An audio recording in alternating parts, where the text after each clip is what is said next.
तो ये कहानी एक बहुत बड़े बिजनेसमैन लड़के की है जिसका नाम मिनक्यू होता है। उसे एक बहुत ही खतरनाक बीमारी थी। उसे इंसानों से एलर्जी होती है। जब भी वो किसी इंसान को हाथ लगाता या छूता, उसके जिस्म पर दाने होने लगते, लाल रंग की जिल्द हो जाती, यहाँ तक कि सांस लेने में भी दिक्कत होती थी। मिनक्यू अपनी इस बीमारी से बहुत तंग था। वो आम इंसान की तरह जिंदगी गुजारना चाहता था। उसे भी अपनी जिंदगी में कोई दोस्त चाहिए थी, उसे शादी करनी थी, मगर अपनी इस बीमारी की वजह से वो हमेशा अकेला रहता। यही वजह थी कि उसने अपने आप को 10 साल से घर में कैद किया हुआ था। मिनक्यू अपना इलाज अपने घर पर ही करवाता था। एक दिन उसका डॉक्टर घर पर आता है और मिनक्यू से कहता है कि वो अपनी इस बीमारी के साथ रहना अब सीख ले, क्योंकि उसकी इस बीमारी का कोई इलाज नहीं था। साथ ही वो उसे हाथ पर बांधने के लिए एक घड़ी देता है जिसमें अलग अलग तरह के रंग थे जो इसकी एलर्जी की हालत को बताएंगे। नीले रंग में एलर्जी नॉर्मल, पीले रंग में हल्का सा अटैक होगा, ऑरेंज में मिनक्यू की वेन्स नसें काम करना बंद कर देंगी और जैसे ही लाल रंग होगा वो कुछ ही देर में मर जाएगा। एक दिन एक साइंटिस्ट मिनक्यू से राब्ता करता है जिसका नाम होंग था। वो बताता है कि उसने अपनी टीम के साथ मिलकर एक रोबोट तैयार किया है जो कि बिल्कुल एक इंसान की तरह काम करेगी। मिनक्यू अगर उसे हाथ भी लगाएगा उसे एलर्जी का अटैक नहीं होगा। साइंटिस्ट होंग उसे इस रोबोट की कीमत $100 बिलियन बताता है। अब अगले दिन जब मिनक्यू लैब में जाकर उस रोबोट को देखता है जिसे देखकर वो हैरान हो गया था। उस रोबोट को एक बहुत ही खूबसूरत लड़के की शक्ल देकर बनाया गया था। जब मिनक्यू उसे हाथ लगाता है तो उसे कुछ भी नहीं होता। ये देखकर तो वो खुश हो गया था। वो रोबोट इसको अपना नाम AJ3 बताती है। मिनक्यू इसे AJ3 रोबोट को खरीदने के लिए तैयार था और बहुत सारे पैसे इस रोबोट पर लगा देता है। अगले दिन जब साइंटिस्ट इस रोबोट को टेस्ट कर रहे थे तो एक साइंटिस्ट सोडा की बोतल को उछाल देता है जिसमें से एक बूंद इस AJ3 के अंदर गिर जाती है। बहुत बड़ा शॉर्ट सर्किट हो गया था और उस रोबोट का प्रोसेसिंग सिस्टम खराब हो जाता है जिससे वो चला करती थी। ये देखकर सारी टीम बहुत ज्यादा परेशान थी क्योंकि अगले दिन AJ3 को मिनक्यू के पास डिलीवर करना था। ये लोग उससे पैसे भी ले चुके थे। सारी टीम सोचती है कि इस रोबोट को तो ठीक करने में बहुत वक्त लगेगा, इस तरह इनकी मिनक्यू से डील भी कैंसिल हो जाएगी। इसलिए होंग को यहाँ पर एक आइडिया आता है। इसने AJ3 को अपनी एक बहुत ही पुरानी दोस्त जिसका नाम जिया होता है उसकी शक्ल देकर बनाया था, तो इसीलिए अभी उससे मिलने जाता है और सारी बात बताता है। इसका प्लान दरअसल मिनक्यू के पास जिया यानी कि असल इंसान को रोबोट बनाकर भेजने का था। पहले तो सारी बातें सुनकर जिया मना कर देती है, लेकिन जब होंग उसे पैसों की लालच देता है क्योंकि जिया बहुत गरीब थी तो इसीलिए वो इस बात को मान गई थी। साइंटिस्ट की टीम जिया को अपने लैब में ले जाकर रोबोट AJ की सारी बातें सिखाती है कि वो काम कैसे करती है, उड़ती कैसे है, पानी कैसे देती है, सब कुछ। फिर उसे उसी रोबोट की तरह सेम कपड़े पहनाए जाते हैं, बालों में विग और आंखों में लेंस लगाए जाते हैं जो कि एक कैमरे की तरह काम करेंगी जिससे ये लोग जिया और मिनक्यू पर नजर रख सकते थे। अब खैर जिया को एक रोबोट की तरह तैयार करके मिनक्यू के घर भेज दिया जाता है। जैसे ही मिनक्यू इसके बड़े से ताबूत को खोलता है जिया तो उसे देखकर डर गई थी। दरअसल यहाँ पर हुआ कुछ यूँ था। कुछ दिन पहले जिया ने मिनक्यू को खाना डिलीवर किया मगर मिनक्यू को वो खाना अच्छा नहीं लगा था, इसीलिए उसने जिया को पैसे भी नहीं दिए। जब जिया ने उसे रोकने की कोशिश की तो मिनक्यू वहाँ से भाग गया ताकि जिया उसे हाथ न लगा पाए जिससे उसे एलर्जी होगी। मगर मिनक्यू को ये सब बातें याद नहीं थी। अब ये होंग को कॉल करता है और जिया यानी कि रोबोट की इस डर और गुस्से के बारे में पूछता है। होंग ये सुनकर उसे एक कहानी सुनाता है। कहता है इस रोबोट AJ3 के 2 मोड हैं, एक ऑपरेशनल और दूसरा फ्रेंड मोड। ऑपरेशनल में वो गुस्सा और नाराज हो जाती है जबकि फ्रेंड मोड में इंसानों की तरह बर्ताव करेगी। होंग साथ ही मिनक्यू से ये भी कहता है उसकी गर्दन के पीछे एक बटन है, तुम उसे दबा दो सब ठीक हो जाएगा। अब मिनक्यू ऐसा ही करता है और जिया का टेस्ट लेता है, मतलब कि उसके सामने तो वो एक रोबोट ही थी ना। मिनक्यू देखना चाहता था कि ये सभी सही से काम करती भी है या नहीं। तभी होंग की लैब की लाइट चली जाती है। अब ये सब कुछ जिया को अकेले ही संभालना था क्योंकि होंग तो अब उससे राब्ता नहीं कर सकता था। मिनक्यू सबसे पहले एक बॉक्स खोलने का कहता है जिसको एक मैथ के कोड के हिसाब से खोलना था, मगर जिया का मैथ तो बहुत ही कमजोर होता है तो इसीलिए वो उस बॉक्स को तोड़ देती है। दूसरा टेस्ट उसका एक उबले हुए अंडे को छीलने का था जिसे उसको 10 सेकंड में पूरा करना था। जिया अब क्योंकि रेस्टोरेंट में काम करती थी इसीलिए इस टेस्ट को वो बड़े ही आराम से पास कर लेती है। मिनक्यू उसकी इस बातों से बहुत खुश हो गया था और उसे अपने साथ रखने का सोच लेता है। जब उधर लैब की लाइट आती है होंग उसकी टीम जिया के लेंस से जुड़ जाते हैं। वो देखते हैं कि जिया मिनक्यू पर चिल्ला रही थी क्योंकि वो तो उसकी बैटरी चेक करने के लिए उसकी कमर पर हाथ रखता है। इसीलिए अब मिनक्यू होंग को कॉल करके कहता है तुम मुझे धोखा दे रहे हो, इस रोबोट की तो बैटरी ही खराब है। वो ये सुनकर कहता है देखिए ऐसा कुछ नहीं है और जब भी तुम्हें लगे कि इस रोबोट में कोई प्रॉब्लम है तो तुम इसे मेरे पास ले आना, मैं ठीक कर दूंगा। अगर तुमने उसे हाथ लगाया तो शॉर्ट सर्किट भी हो सकता है। अब इसके बाद मिनक्यू जब अपने किचन में पानी पीने जाता है तो एकदम से उसका सांस बंद हो गया था। जिया भागकर उसके पास आती है और उसकी कमर थपथपाती है, जिससे वो कुछ ही देर में ठीक हो गया था। वो उससे पूछता है कि तुमने मेरी ऑर्डर हुक्म के बगैर ये काम कैसे किया। वो बताती है मेरे अंदर बहुत से फंक्शंस हैं जिनकी मदद से मैं खुद भी काम कर सकती हूँ। यहाँ पर मिनक्यू जिया को जब पहली बार हाथ लगाता है तो हैरानी की बात ये थी उसे कुछ भी नहीं होता, कोई एलर्जी नहीं। हालांकि जिया असल में तो आम इंसान ही थी ना, बस उसकी नजरों में एक रोबोट होने का नाटक कर रही थी। रात को होंग जिया को बैटरी ठीक करने के बहाने लैब में ले आता है, जहाँ पर वो उसे कहता है कि तुम जानती भी हो तुम हम सबको फंसाने वाली थी। अगर मिनक्यू सच्चाई जान जाता तो क्या होता। इस बात पर जिया को गुस्सा आता है। वो समझती है कि उसने अपना काम सही से नहीं किया, इसीलिए वो लैब से चली जाती है। जिसके बाद होंग और उसकी टीम को ये बात पता चलती है कि AJ3 रोबोट को ठीक करने के लिए अफ्रीका में भेज दिया गया है, जहाँ पर उसे 2 हफ्ते और लग सकते हैं। उसी वक्त होंग को मिनक्यू की भी कॉल आती है जो कहता है कि मुझे तुम्हारा बनाया हुआ रोबोट AJ3 बहुत पसंद आया, मैं इसे 1 महीने के लिए लेना चाहता हूँ। होंग को कुछ समझ नहीं आती कि अब वो क्या करेगा, इसीलिए वो जिया को वापस बुलाता है और कहता है कि कुछ दिन और तुम्हें रोबोट बनकर मिनक्यू के सामने रहना होगा। इसके बदले में वो उसे ज्यादा पैसे देने की लालच भी देता है और कहता है कि हर रात तुम्हें चार्ज करने के बहाने हम लैब में ले आएंगे। ये सब बातें सुनकर जिया फिर से रोबोट बनने के लिए तैयार थी। एक दिन जिया बाथरूम में जाती है, बाथरूम को मिनक्यू के महंगे परफ्यूम से साफ कर रही थी। तभी उधर मिनक्यू आ जाता है और उसे इस तरह देखकर कहता है कि रोबोट तो पानी के पास नहीं जा सकते, तो तुम ये सब कैसे कर रही हो। जिया रोबोट की तरह उसे जवाब देती है कि मैं एडवांस रोबोट हूँ जो हर काम कर सकती हूँ। तभी मिनक्यू जब मुड़ने लगता है तो वो जिया के मुंह पर आते पसीने को नोटिस करता है। ये देखने जब वो दोबारा पीछे मुड़ता है तो तभी उसका पाँव साबुन के ऊपर आ गया था, जिससे वो फिसल जाता है और उसकी कमर में चोट लग गई थी। इस तरह एक दिन जिया सफाई करते हुए मिनक्यू के ताश के पत्तों का बना हुआ घर खराब कर देती है, जिसको बनाने में उसे 10 साल लगे थे। ये देखकर मिनक्यू को गुस्सा आ जाता है। तभी जिया कहती है मेरी बैटरी 5% रह गई है और खुद ही बंद होने का नाटक करती है। मिनक्यू होंग को अपने घर पर बुलाकर पूछता है कि आखिर तुम्हारे रोबोट में क्या मसला है, उसकी गलतियों की वजह से मेरे नुकसान हो रहे हैं। होंग कहता है मुझे थोड़ा टाइम दे, मैं इसे ठीक कर दूंगा। एक दिन मिनक्यू के खास मेहमान ने घर पर आना था तो इसलिए वो जिया को बाहर निकलने से मना करता है। दरअसल ये उसका खास मेहमान एक लड़की थी जिसे मिनक्यू बहुत पसंद करता था। अब वो लड़की जब उसके घर आती है और मिनक्यू से मिलते हुए उसके कंधे पर हाथ लगाती है, उसको एलर्जी होने लगी थी। वो लड़की मिनक्यू की इस बीमारी के बारे में नहीं जानती थी, तो इसीलिए वो एक मीटिंग का बहाना बनाकर वहाँ से भागकर घर के अंदर आ जाता है और उस कमरे तक पहुँचने की कोशिश करता है जहाँ पर उसकी एलर्जी के इंजेक्शन थे, मगर कमजोर होने की वजह से इंजेक्शन को नहीं लगा पाता। तभी ये देखकर उधर जिया आती है। मिनक्यू जमीन पर बेहोश पड़ा था। यही से कहानी हमें उस वक्त की दिखाई जाती है जब मिनक्यू को ये बीमारी नहीं थी, उसके लिए सब कुछ नॉर्मल था। मिनक्यू ने जब ताश के पत्तों का पहला घर बनाया तो बहुत खुश हुआ। एक दिन छोटे मिनक्यू की बर्थडे पार्टी थी, बहुत से लोग जमा होते हैं, सभी बहुत खुश थे। जब पार्टी से मिनक्यू अपने मॉम डैड के साथ घर जा रहा था तो उसका गुब्बारा उसकी डैड की आंखों के सामने आ गया, जिससे उन्हें सामने से आने वाला ट्रक नजर नहीं आया और उनकी गाड़ी का एक्सीडेंट हो गया, जिसमें मिनक्यू के मॉम डैड मारे गए। उनके फ्यूनरल पर बहुत से लोग जमा थे। सभी मिनक्यू का बड़ा बनने की कोशिश में लगे थे। दरअसल उन्हें मिनक्यू से कोई मतलब नहीं था, वो सब तो इसके डैड की जायदाद के पीछे पड़े थे। तभी एक दिन मिनक्यू को एक लिखा हुआ नोटिस मिलता है जो कि मैडम एक्स का था, जिनके बारे में हमें आगे जाकर पता चलेगा, जिसमें लिखा था कि बच्चे तुमने किसी भी पेपर्स पर साइन नहीं करने।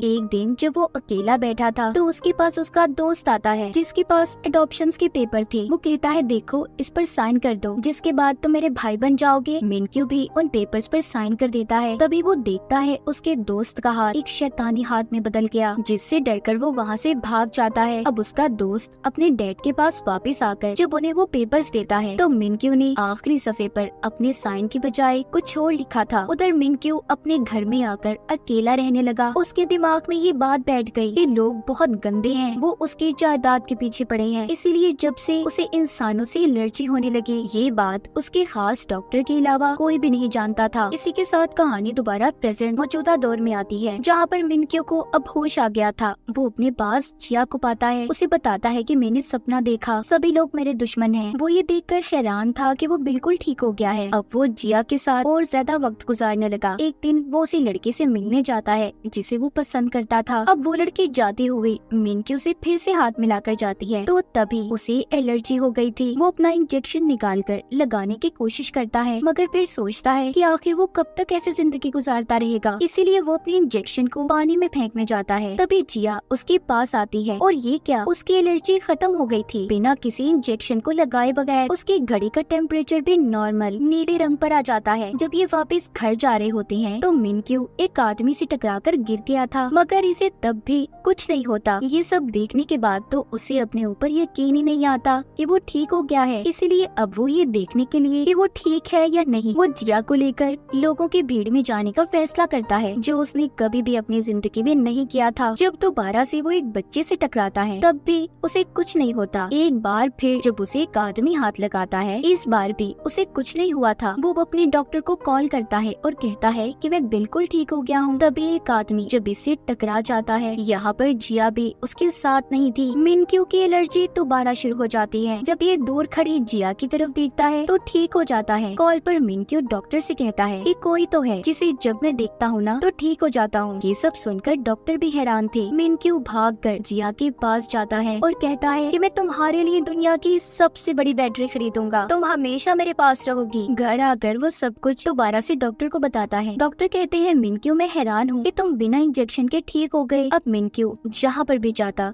जिया को अपने साथ साथ रखता। उसकी नजर में तो अब भी वो सिर्फ एक रोबोट थी। उधर लैब में दिखाया जाता है असल AJ3 रोबोट ठीक हो गई है, मगर उसे ठीक से काम करने में कुछ वक्त अभी और लगने वाला था। जब जिया को ये बात पता चलती है कि AJ3 रोबोट ठीक हो गई है तो उदास हो जाती है, क्योंकि अब इसे भी मिनक्यू के साथ रहने की आदत हो गई थी। एक दिन मिनक्यू जिया को होटल में लेकर जाता है, जहाँ पर वो लड़की अपने डैड के साथ आई हुई थी जिसे मिनक्यू पसंद करता था। वो जिया को ले जाकर एक अलग टेबल पर बिठा देता है। ये बात जिया को बहुत बुरी लगती है। जब मिनक्यू वापस आता है तो वो उसे ठीक से बात नहीं करती। अब मिनक्यू भी जान गया था कि वो तभी महफूज है जब AJ3 रोबोट यानी कि जिया उसके साथ होगी। एक दिन जब वो गैस स्टेशन पर रुकता है तो क्रेडिट कार्ड लेते हुए उसका हाथ वहाँ के वर्कर के हाथ से लग जाता है। थोड़ा आगे जाने पर जब वो इस बात को नोटिस करता है कि उसे किसी ने हाथ लगाया तब भी उसे कुछ नहीं हुआ। ये सारी बातें जब वो अपने डॉक्टर को बताता है तो वो कहते हैं देखो अब तुम ठीक हो गए हो तो उस रोबोट को भेज दो ना जिसे तुमने अपने घर में रखा है। मतलब जिया की बात हो रही थी यहाँ पर, मगर दिल ही दिल में तो मिनक्यू को जिया से प्यार हो गया था। अब वो होंग के पास जाता है और उसे अपने दिल की बात बताता है। ये बात सुनकर वो कहता है कि तुम एक रोबोट की बात कर रहे हो जिसे पहले से डिजाइन किया गया था। मिनक्यू कहता है फिर मैं क्या करूँ, मैं पागल हो रहा हूँ, कैसे भुलाऊं मैं उसकी यादों को। वो कहता है एक रास्ता है, मैं उस रोबोट की सारी यादों को डिलीट कर दूंगा जिससे वो सब कुछ भूल जाएगी और तुम भी कहीं और चले जाना। अब आखिरी बार जिया को AJ3 रोबोट बनाकर मिनक्यू के पास भेजा जाता है। दोनों एक दूसरे को देखते हैं। बाहर बहुत ज्यादा बर्फबारी हो रही थी। आखिरी बार ये दोनों बाहर घूमने जाते हैं, फिर वापस से घर आ गए थे। मिनक्यू जिया का शुक्रिया करता है कि उसने उसे ठीक कर दिया। फिर वो अपने गले से अपनी मॉम का दिया हुआ लॉकेट उतार कर पहना देता है। फिर उसके गले लगकर रीसेट का बटन दबाकर बहुत रोता है। उधर AJ3 रोबोट को भी ये बात पता चल गई थी कि मिनक्यू का फोल्डर डिलीट हो गया है। दोनों रात को एक दूसरे को याद करके बहुत रोते हैं। जिया इतना रोती है कि बीमार हो गई थी। अगली सुबह दोनों अपनी जिंदगी की नई शुरुआत करते हैं। जिया अपनी नानी के घर जाने के लिए तैयार थी।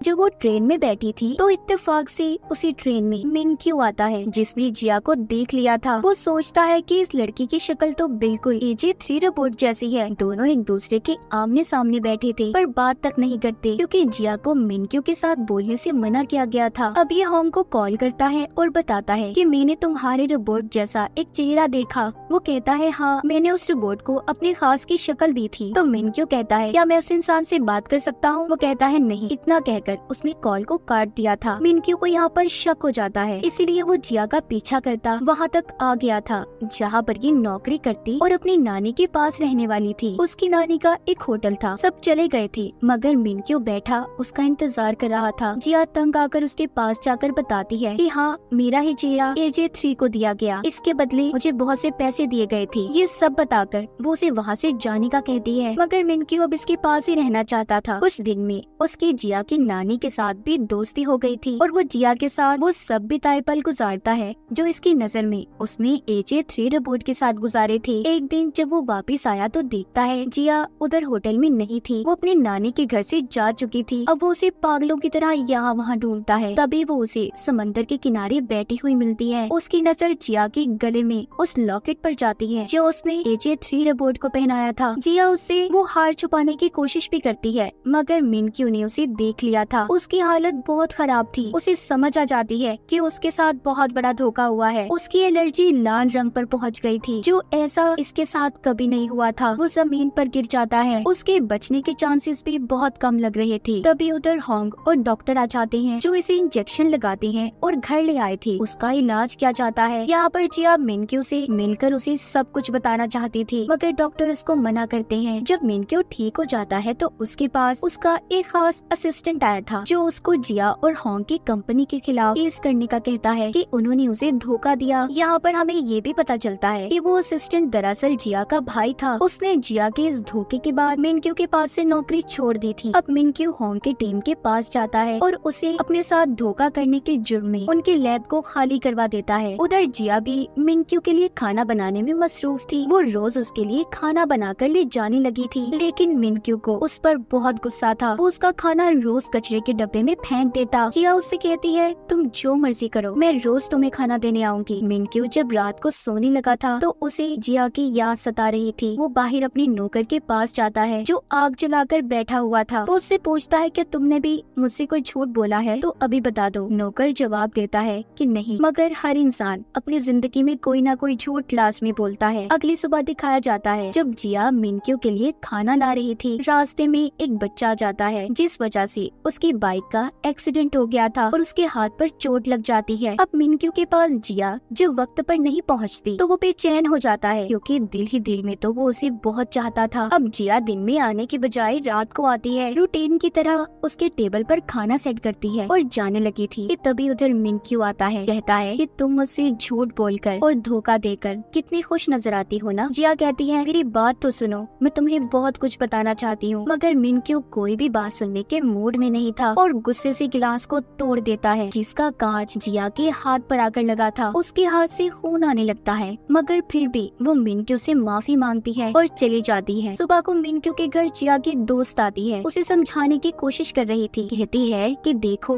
अपनी जिद छोड़ दो, नहीं तो अपनी यादों में ही कैद होकर अकेले रह जाओगे। जिया होंग की टीम के साथ ऑस्ट्रेलिया जाने वाली है, उसे रोक लो। मिनक्यू जिया के दोस्त के सामने तो नॉर्मल होने का नाटक करता है मगर मन ही मन में वो परेशान हो रहा था। सुबह होते ही जब वो उस जगह पर जाता है जहाँ पर जिया रुकी हुई थी तो वहाँ पर वो होंग की टीम के लोगों को देखता है मगर वो अपनी गाड़ी लेकर वहाँ से चला गया था और वापस अपने घर आ जाता है जहाँ पर आकर वो टीवी में खबर सुनता है। उसे पता चलता है कि आज 70 सितारे आसमान पर टूटे नजर आएंगे। जब वो अपनी छतरी बदलने जाता है तो उसे जिया की छतरी मिलती है जिसे देखकर वो दोबारा से अपनी और जिया की प्यार भरी यादों में गुम हो जाता है। उधर AJ3 रोबोट भी सही से काम करने लग गई थी। मिनक्यू ने भी अब जिया से मिलने का फैसला कर लिया था क्योंकि वो जान चुका था कि वो उसके बगैर नहीं रह सकता। वो एक चट्टान पर जिया से मिलने जाता है जहाँ पर जिया उसे बताती है मैंने रोबोट बनने का नाटक किया, तुम एक रोबोट के साथ नहीं बल्कि एक इंसान के साथ अपना वक्त गुजार रहे थे। तभी मिनक्यू को AJ3 यानी कि जिया के साथ बिताए हुए पल याद आते हैं। वो कहता है और सच सच बताओ जिया, तुमने मेरे से और कितने झूठ बोले हैं। मैं कितना पागल बेवकूफ इंसान था ना कि असल इंसान और रोबोट में फर्क ही नहीं कर सका। जिया कहती है नहीं, मैंने तुमसे इसके अलावा कोई और झूठ नहीं बोला। तुम्हारे साथ तो वक्त गुजारना मुझे अच्छा लगता था। इस बात पर वो उसे अपने पास बैठने का बोलता है और कहता है अब जो भी बात तुम्हारे दिल में है ना सब बता दो मुझे। वो कहती है मैंने तुम्हारे साथ जितने भी पल बिताए मुझे सब याद है। मैं तुम्हें कभी खोना नहीं चाहती थी और मैंने कई बार कोशिश की कि तुम्हें सच बता दूं, सिर्फ इस वजह से रुक गई कि कहीं तुम्हारी एलर्जी दोबारा से ना हो जाए, क्योंकि ये सब कुछ तभी खत्म हुआ जब तुमने पुरानी यादों को अपने दिमाग से निकाल दिया। ये सुनकर मिनक्यू जिया को अपने पास करता है, मगर फिर उसे याद आ जाता है कि उसे तो एलर्जी है। वो जिया से कहता है, हमारा साथ यही तक था, तुम अपने रास्ते और अब मैं अपने रास्ते। मैं दूर चला जाऊंगा सबसे, जहाँ पर इंसान मेरे करीब ना आए, और पहले की तरह जिंदगी गुजारने लगूंगा। ये सुनकर जिया उसे रोक लेती है और बहुत रोती है। कहती है, प्लीज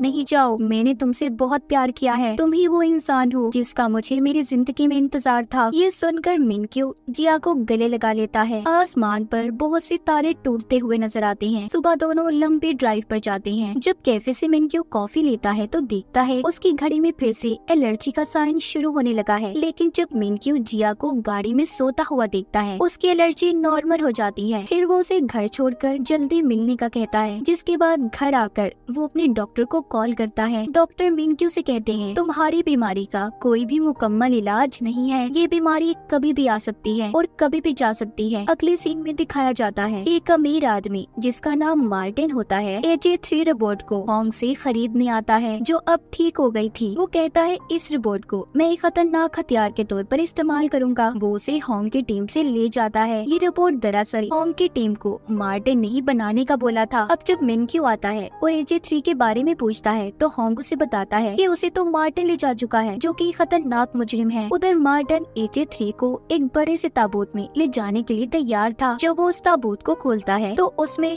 रोबोट नहीं थी। दूसरी तरफ वो AJ रोबोट को हम शहर में घूमता हुआ देखते हैं, जिसके पास ना ही कोई यादें थी और ना ही उसे अपने बारे में कुछ पता था। अब मिनक्यू भी अपने घर वापस आ गया था, जहाँ पर उसे छोटा सा क्यूट रोबोट हाय करता है। वो देखता है उसके किचन में जिया और होंग की टीम मिलकर खाना बना रही है। जिया उसे अपने जाने का बताती है, जो सुनकर मिनक्यू उदास हो गया था और बहाने लगाने लगता है। कहता है कि आज मौसम बहुत खराब है, उन्हें यहीं पर रुक जाना चाहिए। उधर बाहर हम AJ3 रोबोट को देखते हैं, जो अपने अंदर सेव वीडियोस को देख रही थी। एक मार्टिन की वीडियो जिसमें वो कहता है कि वो उसे एक खतरनाक हथियार के तौर पर इस्तेमाल करेगा, जबकि दूसरी वीडियो वो होंग की टीम की देखती है, जिसमें सब कहते हैं, तुम एक फ्रेंडली रोबोट हो, इंसानों की दोस्त बनोगी। अब यहाँ पर AJ3 मार्टिन की वीडियो को अपने अंदर से डिलीट करके होंग की टीम की वीडियो को रख लेती है, यानी कि उसने अपने दिमाग में इंसानों से दोस्ती बिठा ली थी। अगले सीन में हम मिनक्यू को मैडम मैक्स से मिलते हुए देखते हैं। ये वही लेडी थी जिन्होंने बचपन में मिनक्यू को नोट लिखा था कि किसी पेपर पर साइन मत करना। ये हर वक्त उसकी मदद किया करती थी। अब ये से बताती है, मार्टिन एक बहुत ही खतरनाक आदमी है, अगर हमने उसे पकड़वा दिया तो बहुत से लोगों का भला हो सकता है। उसके खिलाफ सबूत एक आदमी के पास है। जिसके बाद मिनक्यू उस आदमी से मिलने जाता है और इसे सबूत देने का कहता है,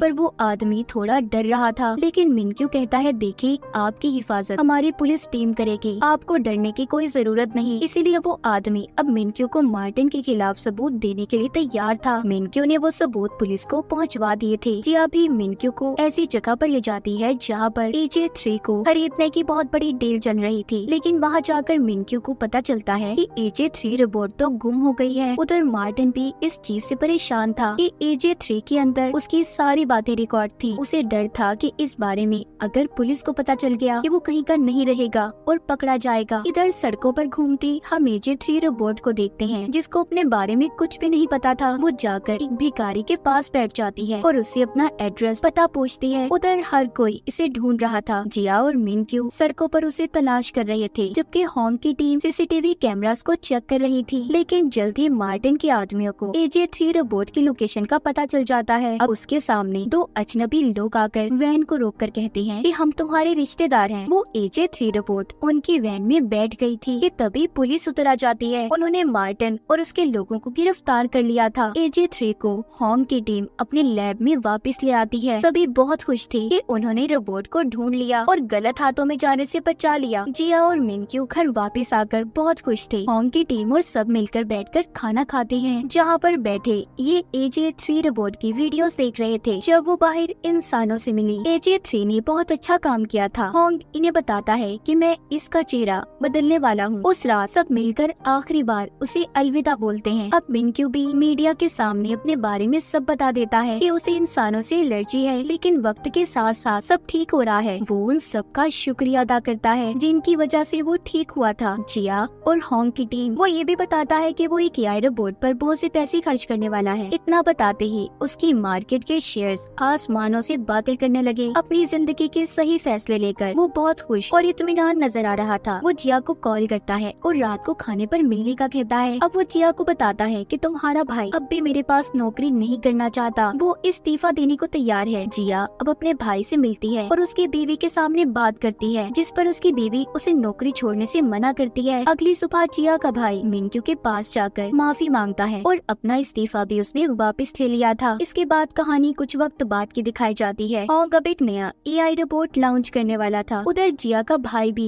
मिनक्यू की कंपनी का बहुत बड़ा मैनेजर बन जाता है। हम जिया को देखते हैं जो अपनी कंपनी के लैंप्स कस्टमर्स को दिखा रही थी। कुछ देर के बाद उसने मिनक्यू से मिलने जाना था, जहाँ पर होंग की टीम और उसके भाई की फैमिली पहले ही मौजूद थी। वो उसके घर आ जाती है। उसके घर के बाहर एक गाड़ी रुकती है, जिसमें से एक फौजी उतरकर बाहर आता है। वो कोई और नहीं बल्कि मिनक्यू था, जो अब एक सोल्जर बन चुका था। जिया उसके पास आने लगती है, तभी फिसल गई थी। मिनक्यू उसे संभालता है और उसे बहुत ही गौर से देख रहा था। मतलब ये सब अपनी जिंदगी में बहुत आगे बढ़ गए थे। मिनक्यू की बीमारी भी बिल्कुल ठीक हो गई थी। इसी खूबसूरत लम्हे के बाद दोनों को मिनक्यू के घर की तरफ जाता हुआ दिखाया जाता है, जहाँ पर सभी इनका इंतजार कर रहे थे। और इसी के साथ ये सीरीज यहीं पर खत्म हो जाती है।